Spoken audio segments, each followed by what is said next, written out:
গিয়ে মার্জিনে গিয়ে আমি একটা যে কোনো পেজ নিব, সেটা হচ্ছে আমি আজকে নিব হচ্ছে ন্যারো মোডে নেওয়ার পর এরপরে যাব ডিজাইন ডিজাইন ট্যাপে গিয়ে এবং ডান সাইডে দেখো পেজ বর্ডার লেখা আছে আছে এই পেজ বর্ডারে ক্লিক করলে একটা বক্স আসছে, ডায়লগ বক্স আসছে। এই জায়গায় উপরে তিনটে আছে, বর্ডার, পেজ বর্ডার, শেডিং। আমরা যাব প্রথমে বর্ডারের পরে গিয়ে তারপরে দেবো পেজ বর্ডারে গিয়ে দেখেন এখানে অনেকগুলো স্টাইল আছে আছে যে কোনো একটা স্টাইল আমি পছন্দ করব। এবার চুজ করার পর একটা কালার করব। এবার আমি যদি অ্যাপ্লাই হোল ডকুমেন্ট দেই তাহলে সবগুলো পেজে হবে, তাই না? এখানে কিন্তু প্রিভিউ আছে, যদি আমি বাম পাশে না দেই তাহলে এটি কেটে দিব, তাহলে বাম পাশে হবে না। আবার যদি টপে কেটে দেই তাহলে টপে কিন্তু হবে না। যেহেতু আমি অল বর্ডার দিছি, অ্যাপ্লাই হোল ডকুমেন্ট সব পেজেই থাকবে। এবার ওকে করি, এই যে আসছে, এটার নাম কি?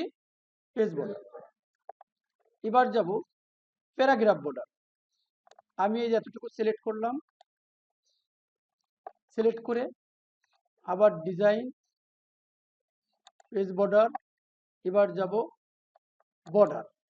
বর্ডারে গিয়ে এই যে নিচে লেখা আছে কি প্যারাগ্রাফ, চলে আসছে। প্যারাগ্রাফ আর টেক্সট আমি কোনটা ব্যবহার করব? প্যারাগ্রাফ। এবার কোন স্টাইলটা দিব?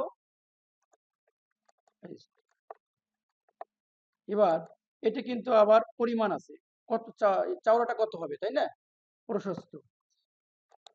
এবার এটা কালার ব্যবহার করি পছন্দ মতো, এবার ওকে দেই। এই যে এটার নাম কি? Paragraph border. এটার নাম কি? Paragraph border.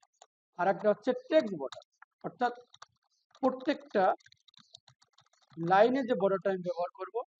এই যে সিলেক্ট করে আমি আবার পেজ বর্ডার, এবার যাব বর্ডারে ক্লিক করে এবার কিন্তু বক্সে ক্লিক করার পর এই যে টেক্সট, হ্যাঁ টেক্সটে ক্লিক করে ওকে করলাম। হ্যাঁ, এটার নাম কি? Text border. কি বর্ডার?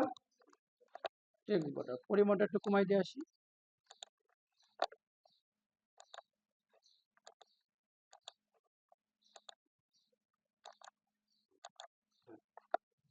এটার নাম কি?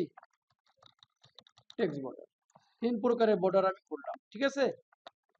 এবার নতুন একটা পেজ নেই, এবার বর্ডারের আর্টিফিশিয়ালটা দেখাই। ডিজাইন, পেজ বর্ডার, আগে দেখাচ্ছি স্টাইলটা, এবার এই যে আর্টিফিশিয়াল কি লেখা আছে ART, ক্লিক করি, এখানে কিন্তু অনেকগুলো ডিজাইন আছে, আছে কিনা দেখতে পাচ্ছি আমরা। এখানে যেটা পছন্দ হয় এই যে এটা নিয়ে, এবার এটাকে আমি কমাই দিতে পারি। সেই যেখানে হোয়াইট কিন্তু আমি কমাই দিচ্ছি। এবার একটা কালার, এবার ওকে দিই। এটাকে বলে হচ্ছে আর্টিফিশিয়াল টেক্সট বর্ডার, হ্যাঁ ঠিক আছে। এই যে আমরা একটা করতেছি না এরকম ধরনের বর্ডার। তাহলে আমরা 3 প্রকারের বর্ডার পারবো। আচ্ছা, ধন্যবাদ সবাইকে।